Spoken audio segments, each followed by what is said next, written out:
Hi everyone, this is Paul here for the Magdalene Centre. Today I'm doing the astrology report for the week commencing 25th of April, outlining some of the key aspects and transits of the week and what themes they highlight to us so we can make best use of the energies available to us. Now before I go through the actual aspects and transits, I just want to clarify, as I always do, that astrology doesn't control us in any way, shape or form. It's just a way of understanding what the energies around us are doing at a collective level, and this then enables us to respond more consciously to situations around us because we understand what the energies are doing. But in and of themselves, astrology doesn't actually control this. It's more like a weather report. If you understand or know what the weather's going to be doing, you can then prepare yourself accordingly so that you're not caught in unawares and you're ready to adapt to what the energies are doing. So as usual, I'll start off with the moon's passage through the signs. So at the beginning of the week we have the moon in Virgo. So this is a time of when we may feel that need to work on the day-to-day tasks, getting our environment into order and potentially looking at our own health and what kind of patterns of exercise or eating do we have. Do we eat healthily or do we tend to eat junk, and do we need to therefore modify our diet if we are eating unhealthy foods that undermine our physical health? And it's also about mental health, so monitoring our stress levels and making sure we're getting enough exercise to help deal with that. Then on Friday, the moon enters Libra. This is a good time for focusing on our one-to-one relationships and our friendships, nurturing stronger connections with one another and rebuilding links between friends, especially if we've spent some time apart. And just a good time for socialising in general, but also focusing on our one-to-one relationships with other people. Before on Sunday, the moon enters Scorpio, and this is a time it's often a time of introspection, of going inwards and observing or helping to understand our deeper motivations for doing things. There's also a time where we may feel old emotional wounds come to the surface or old hurts, and understanding the need to face them and let them go. So it could be old belief patterns, old thought patterns based on wounds that have happened in the past, or it could be old patterns or relationships with power or emotional hurts that undermine us and stop us moving forwards. The moon passing through the signs is a time of emotionally connecting with that so it can be released. Then finally on Tuesday, the moon enters Sagittarius, and this is a time for the desire for exploring, of trying to expand our understanding of truth and our perception of the world, and ideally developing greater tolerance to different perspectives, because we all operate through different belief systems which are often forged. It could be through societal conditioning, but could also be through personal experiences. But it's a time of exploring new ideas, exploring new truths, and understand which ones resonate with us and which ones don't. In that period, of course, we also have a full moon in Scorpio. So this will be on the 30th of April. And this is obviously with the sun's current passage through Taurus and the moon opposing the sun in Scorpio, and this takes place on Monday.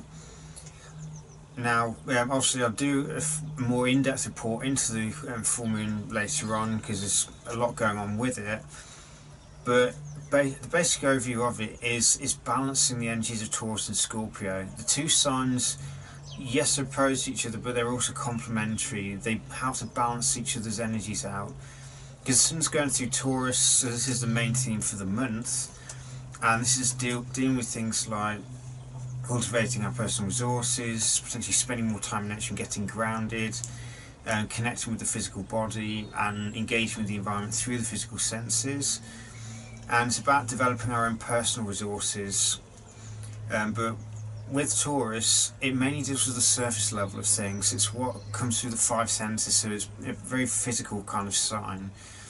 Scorpio on the other hand is very emotional. It's the deepest levels of the psyche, if you like. It's the subconscious mind rather than the conscious bodies, if you like. So with the moon in Scorpio, it reminds us to not just exist on the surface level of reality, to not just sit around indulging our physical sense and not doing anything, Scorpio reminds us that there's a deeper level to reality than that. There's a deeper level of experience to be had.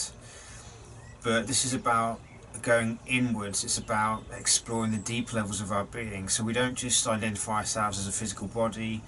We understand that there's a much deeper and more complicated side to us than that.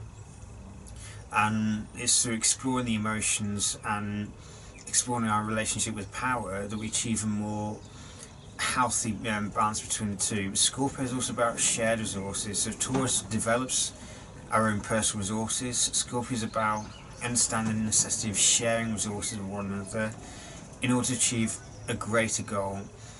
Because as important as it is to develop our own personal resources, to develop our self-respect, our self-esteem and self-worth, so that we're more grounded and more capable of interacting with the world around us, there's only so much that one person can achieve on their own. Scorpio reminds us that we live in a world where we share a world with 7 billion other human beings, and therefore to expect everything to go our way isn't realistic. But it's also understanding that for truly large, ambitious goals to manifest, they require us to work with one another, and this often brings up certain power plays or power dynamics within us, and we need to understand what is our relationship with power.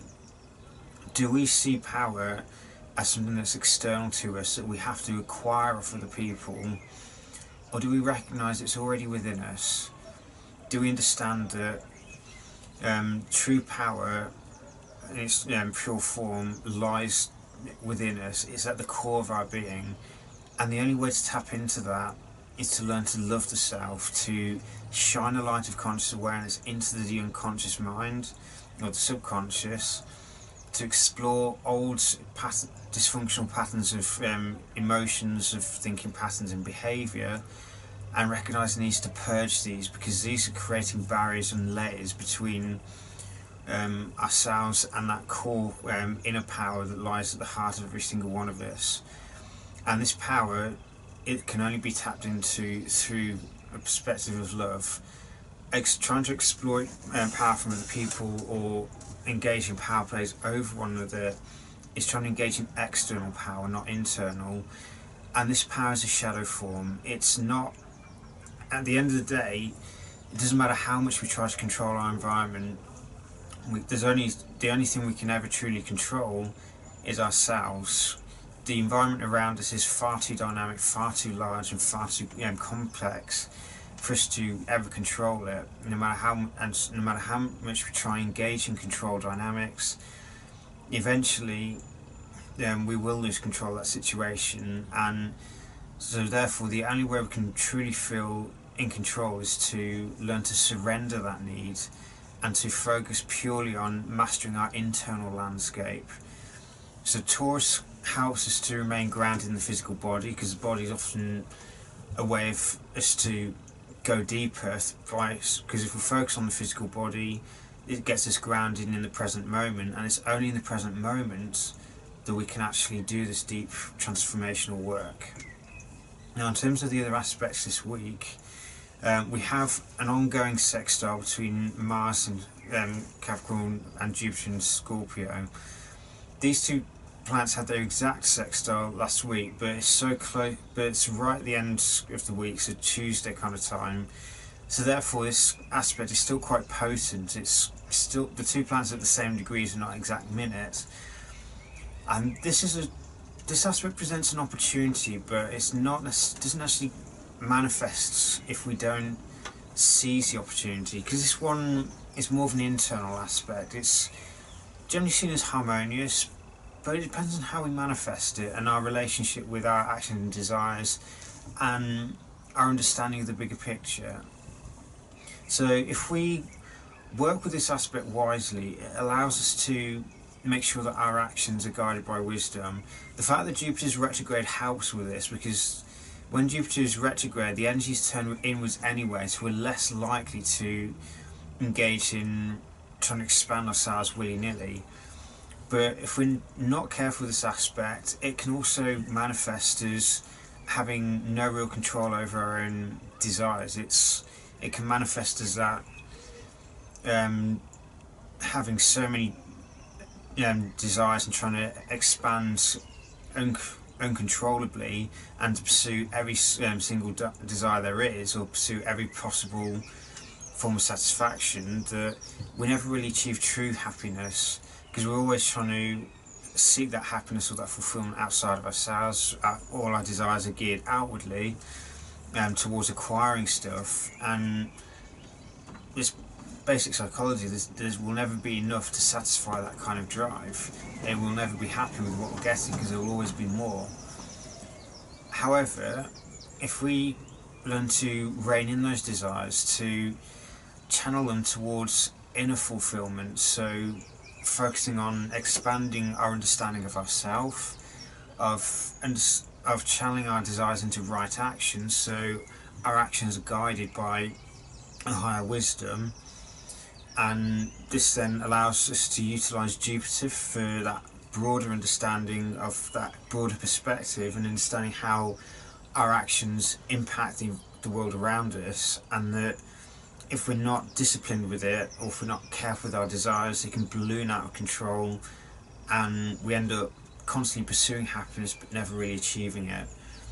But if we can turn inwards and understand who we really are, understand what the right course of action is based on who we are then this aspect allows us to achieve a broader understanding of who we are, a broader understanding of what the consequences of actions are if they're not done consciously, and it allows us to strip away the superfluous desires and just focus on our internal landscape where true happiness is created, because all true happiness can only be created internally by taking responsibility for our own happiness and our own well-being.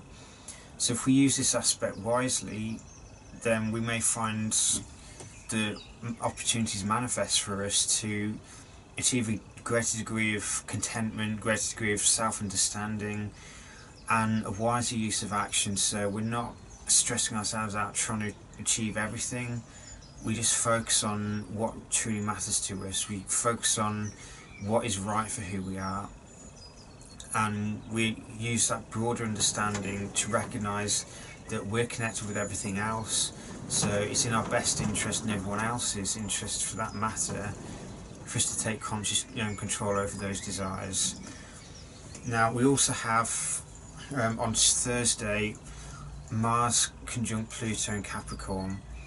This aspect is not too dissimilar to like the new moon, when the moon and sun are conjunct one another, except Pluto serves a bit like the sun and Mars like the moon. So this is like a seed of a new way of actions and desires. So if we utilise Pluto and Capricorn consciously to understand who we truly are and what kind of actions and desires we need to be pursuing in order for us to be operating in alignment with our core self, and then from here Mars conjunct Pluto is an opportunity to transform our desires and actions so they're aligned with these deeper drives, these deeper motivations, and these deeper goals that are based on empowering ourselves, but making sure it's done in a way that also benefits other people. Because Pluto is about our relationship with power, but it's also understanding that any actions we take must also be seen from the perspective of the wider whole. It's understanding that our actions have consequences. They ripple outwards through all kinds of interactions with other people, so the actions will not necessarily be reflected back to us from the same person or situation that we initiated it in, but it will eventually come back to us. So if we really want to avoid creating any harm for ourselves through thoughtless action, we need to use that penetrating nature of Pluto to get down to the core of who we are and make sure that our actions are aligned with that core self, that they're aligned with wisdom, and ideally we need to make sure that all actions we engage in have love as the core drive, not fear. Because if we're operating out of fear, then we end up focusing on self-preservation. We don't think about the bigger picture. We don't think about the consequences of what we're doing, and we end up creating karma for ourselves. So if we use this conjunction between Mars and Pluto in Capricorn to really understand our true motivations for doing things and to purify them through subjecting them to that fire transformation, and with Jupiter from in Scorpio forming sextile to this Pluto is the natural ruler of Scorpio, so this doubles the scorpionic energy, if you like, or amplifies it. So this gives us an opportunity to really dig down deep, to purify our desires and make sure they're right for us. Now the next aspect along is a trine between the Sun and Saturn. I've outlined this in the Sun, this report on the Sun in Taurus, but it's worth going over again. The trine between the Sun and Saturn gives us an opportunity to incorporate greater discipline, patience and self-control into our sense of self-identity. It gives us a means for channeling that, to focus on that energy constructively, to make sure that any actions we do are disciplined, and that we understand the importance of discipline. We're not just doing things for our own sake, because Saturn is in his home sign of Capricorn and is really emphasising the need, or making it clear that if we don't value something, if we're doing something that we don't really care about, then that thing will inevitably fade away or it will just disappear. Saturn's also retrograde at this point, and the Sun's trine to Saturn may be the first where we truly feel this retrograde, because it's the first connection to it energetically, if you like. Because the Sun and Saturn aren't in direct aspect when Saturn first goes retrograde, the trine happens part way into it. So during this time, so maybe our first inclination that things are slowing down, that we need to pause for a moment and look at what goals have we set ourselves, or what tasks are we pursuing. And Saturn is like a guardian of truth, or is a guardian of potential rather. If what we're doing is not right for who we are, then Saturn retrograde often serves to curtail any development in that area. And Saturn retrograde is also like the chrysalis. It's that focus, that stage that a caterpillar has to go through in order to transform into a butterfly. So Saturn retrogrades, and the Sun's initial trine to it gives us that first taste of this transformative process, where we may find that some of the external growth that we've been experiencing seems to come to a halt. We're not really experiencing much forward movement here, but that's because we're going through a lot of inwards rearrangement or internal rearrangement, and we're realising that certain things we're doing are no longer right for us and not going to serve our higher purpose, and we're just not operating with integrity, trying to keep them going. So it may feel like a loss if we've felt an attachment to this particular goal or action we've been doing, but if it's no longer right for us based on where we are now, and will keep us operating out of integrity, then it's just going to cause greater dissatisfaction in the long run, and we must eventually realise the wisdom of letting go of what is no longer relevant to us or we no longer value. Holding on to stuff just creates more obstacles in our life, and Saturn is about that moderation. It's about that achieving greater simplicity, because a lot of the times we think we need so much stuff when we actually don't. It's understanding the need to let go of the things which aren't right for us anymore, of no matter how attached we are, we need to let things go, and we need to dig deep within ourselves and recognise that where the things or the goals we're doing are no longer right for who we've become. Because ideally, as we go through life, we constantly change and evolve. Who we were as teenagers, for example, is different to who we are in our 20s, and often it's different to who we are in our 30s. We naturally change over time. This is the maturing force of Saturn. It's the part of our psyche that reminds us that if we want to truly be powerful or truly achieve anything, we have to take responsibility for our own conduct, the way we pursue our own lives, or how we live our own lives. And if things aren't going the way we want them to, we have to take responsibility for that and understand, where do we contribute to that, where are we our own worst enemy, and where do we have a tendency to resist taking responsibility for our lives. And therefore, because we're not taking responsibility, freedom is naturally curtailed, because freedom and responsibility are two sides of the same coin. If you can't get freedom without taking responsibility. And because Saturn is like a guiding potential, we will not unlock any more potential than what we can already tap into unless we're prepared to take greater responsibility for our lives. Whether that be taking greater responsibility over the actions we engage in, greater responsibility for how we interact with other people, greater responsibility for our thought patterns, our beliefs, and understanding where we limit ourselves by clinging to beliefs or thought patterns which do not serve us. They limit us and prevent us from making any further progress. So Saturn is like those obstacles that are necessary for helping us to see how committed we are to our goals. Do we really value them? Are we really prepared to keep going at them? Because without obstacles, we never really appreciate how strong we actually are. We need these obstacles to test us. We need them to develop greater resilience, greater reserves of strength, and greater degrees of patience, and understanding that certain things cannot be rushed. They have their own timing. Taurus is also about this as such, because it's the organic cycles of life. And with the Sun here, this is quite a smooth or an easier interaction between the two, because Taurus helps us understand the organic cycles of life. You look at nature, it doesn't rush, it does things in its own time. It doesn't try to make things happen before the right conditions are there. It waits for the right conditions, and then the next phase of growth happens.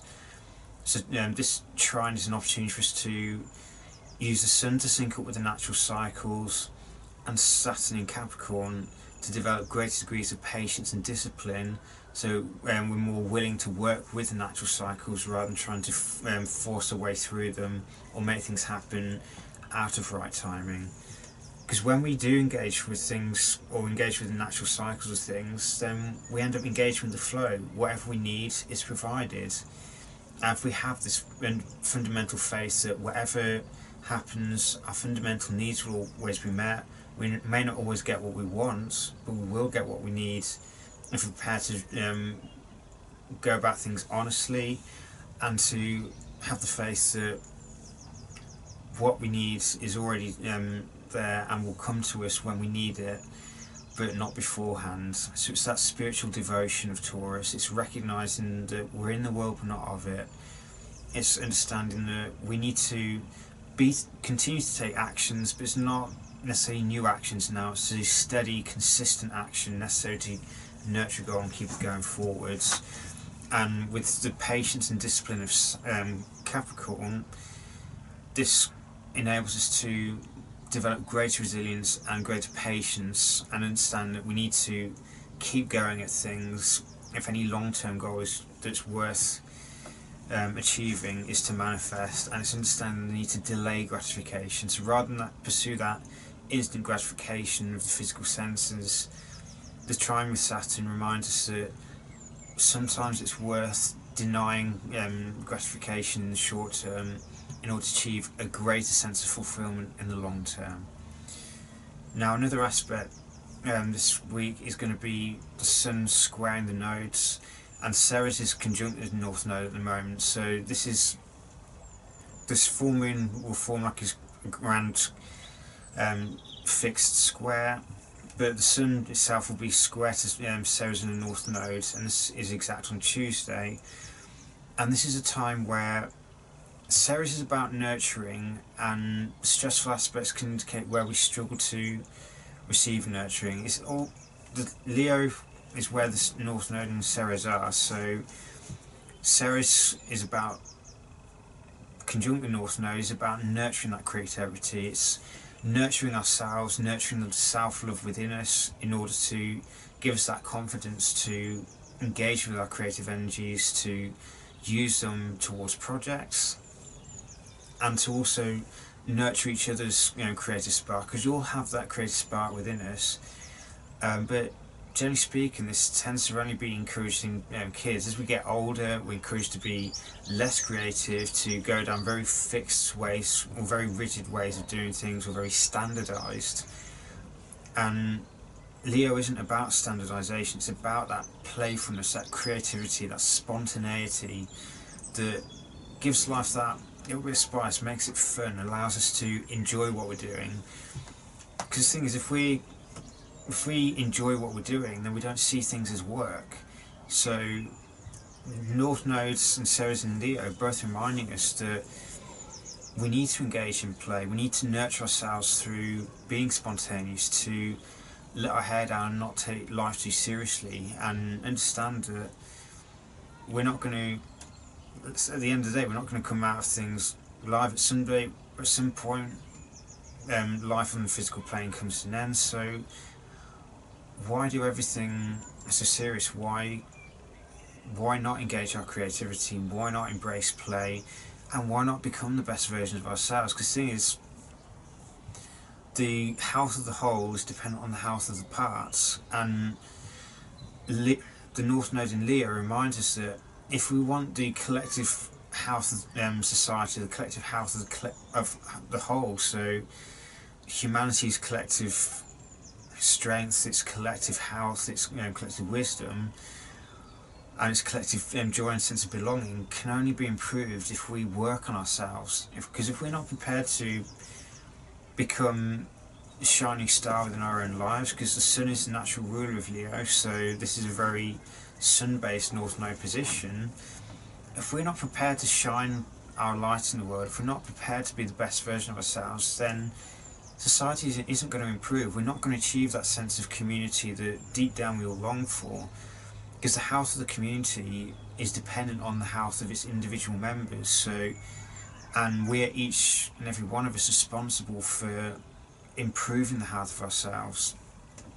With the square to the North Node and Ceres in Leo, and obviously square by default to the South Node in Aquarius, this is like a crossroads. It's a time of choice.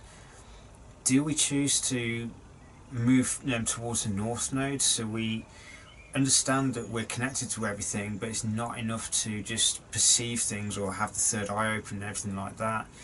Just because we can perceive how we're interrelated doesn't mean that's going to change anything. It helps us to achieve greater detachment, but we need to be careful that doesn't become aloofness or become that arrogant superiority of I know better than you, as it were.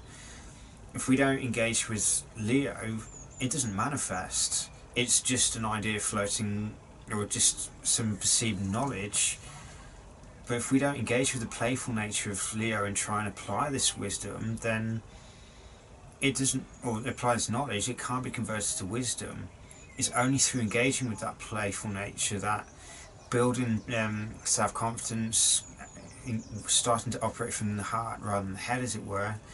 Although technically both sides need to work together, it shouldn't be one or the other, it should be both, because that's the only way that we can operate in truth, is having mind and heart working in unison. But at the moment we may be operating too much from the head and not enough from the heart. So by engaging in that love, engaging in that playful nature of not taking ourselves too seriously, of engaging in those warm emotions like generosity, mercy towards one another, compassion, and that desire to be generous, to uplift one another, because we've got all this light to give, because we're shining our light, we're loving life, we're engaging in life, we're being playful, we're uplifting one another, then that enlightened community can emerge. But if we're not prepared to work on ourselves, how can we realistically expect anyone else to do the work, and how can we expect the health of the whole to improve? So this aspect challenges us to move beyond that tendency to be aloof and to constantly needs to know something before we do something, Leo says, just do it. Go and try something. It doesn't matter if it doesn't necessarily work out, because anytime we try something new, we learn something, and if something doesn't work out the first time, we can always try it again.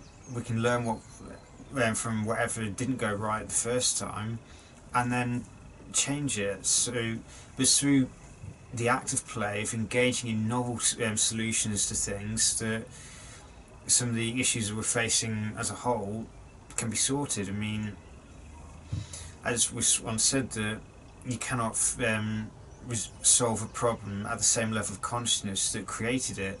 We have to move to the next level of consciousness, but this only happens through engaging with Leo, of being playful, of being creative and curious, and being prepared to try novel solutions. So it's not needing to know everything in advance, it's having that playful nature, the desire to try new things out, because it's only through trying things out and applying them that these ideas from the collective consciousness that will empower humanity can be made manifest. It's through each one of us as individuals becoming the best version of ourselves through self-love, through building confidence, through having the courage to take action without necessarily knowing how things are going to manifest, and to be prepared to embrace that child within us, to engage in that creative process, which is often chaotic and goes counter to what a lot of conventional wisdom seems to dictate.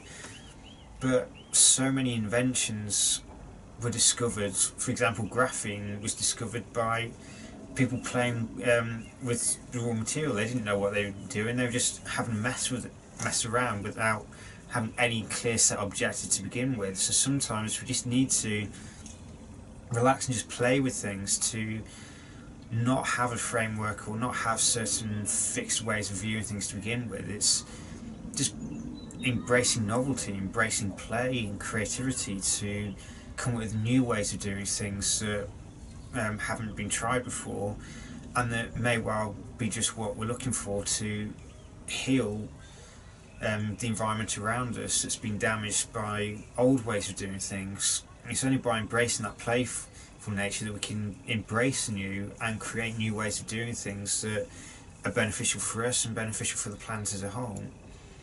So there's a lot to take on board there, but I hope that's a useful guide for the week. In fact, one more thing that I haven't mentioned so far is, that I almost forgot, is Juno enters Aries.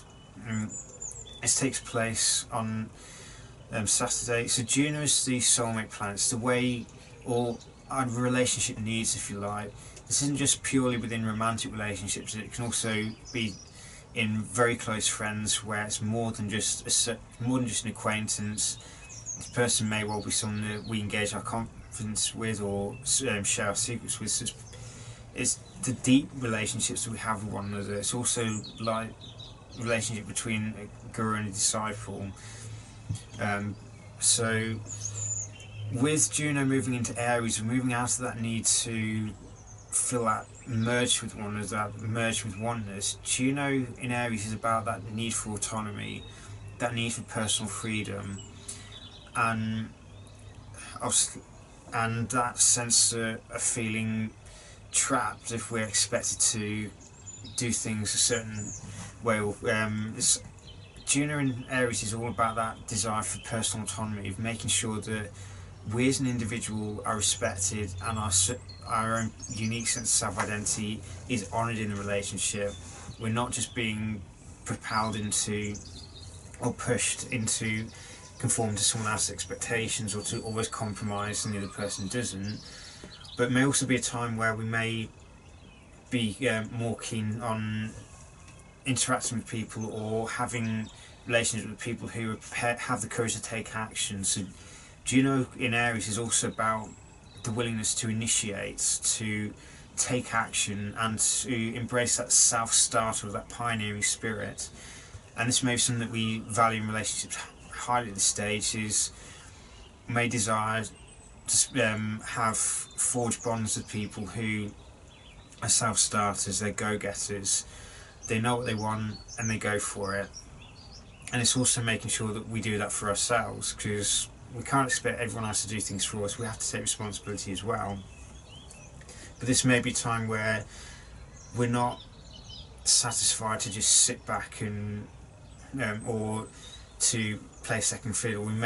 This may be time when we may feel that need to have that sense of freedom in relationship, to have that sense of autonomy where we're respected as our own personal unit within the relationship.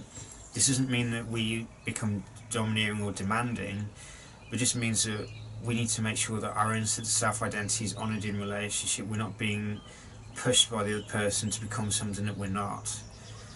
So that's a lot to take on board, I understand, but the more we work with astrology consciously, the less reactive we become. But astrology in itself doesn't guarantee anything. It's the way we choose to respond to things, and this is based on our own mindsets.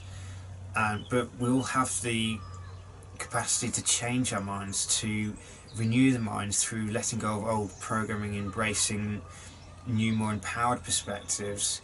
But we have to do that work ourselves. Astrology doesn't force that upon us. It merely highlights the spiritual lessons that we need to be learning at this point.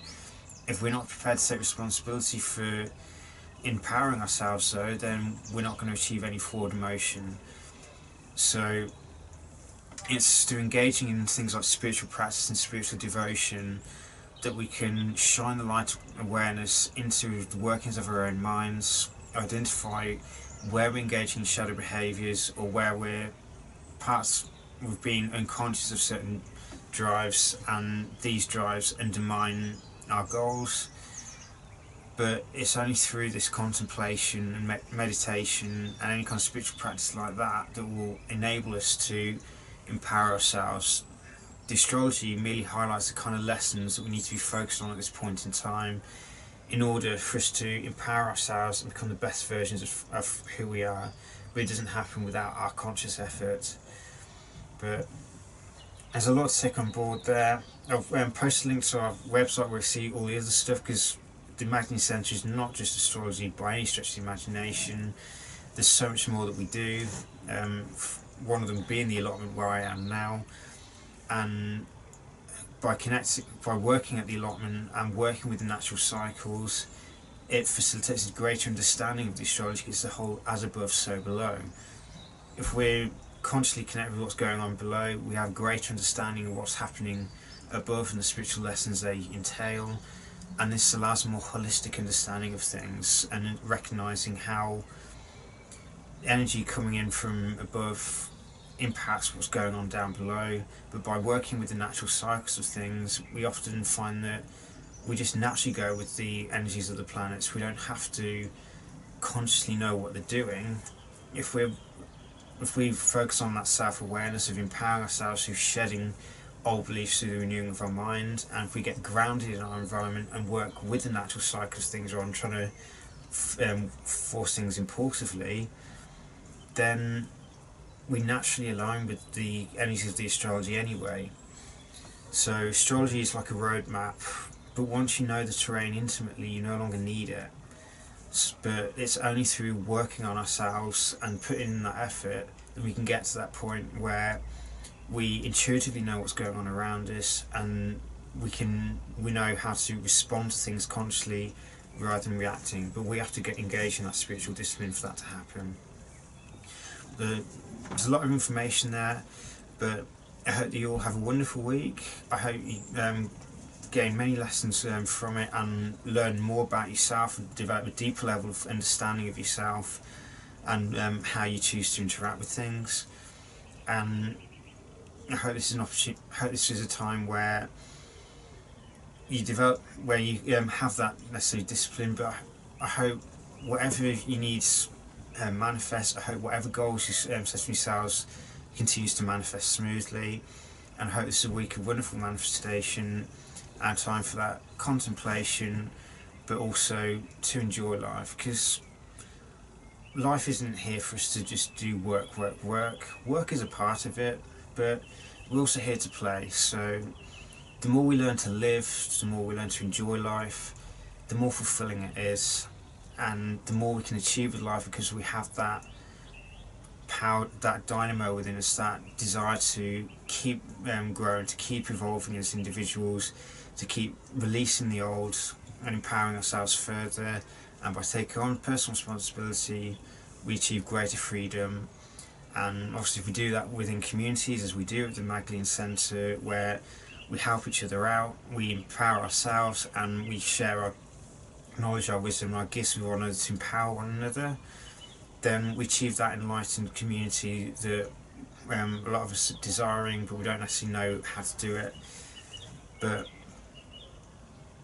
we're living in a wonderful time at the moment. There's so much, as much as there's a lot of stuff going on in the world that's dark, if we choose to take responsibility for our lives, there is so much that we can do with our lives. We can learn to live again, to make sure that what we're doing is right for who we are, and to engage with the people who are right for us, to work together in a spirit of communion, of community, of harmony, and of mutual empowerment. Because it's through working on ourselves and helping each other shine brighter that our true potential can be unlocked, and we can become the best versions of ourselves possible, and we can then work to help humanity move in the right direction, where each person is honoured for who they are. We also understand that we're part of a greater whole, so it's that unity with diversity. We're not trying to achieve unity through conformity and forcing people to certain perspectives. We recognise that each person's inherent value. We all have our own inherent worth, and as long as we honour that, and we honour one another and honour the self, then we can truly develop the loving bonds, the loving communities that are the foundation of good health, and become the best version of ourselves possible. So may you have a wonderful week filled with many blessings and much love. Take care.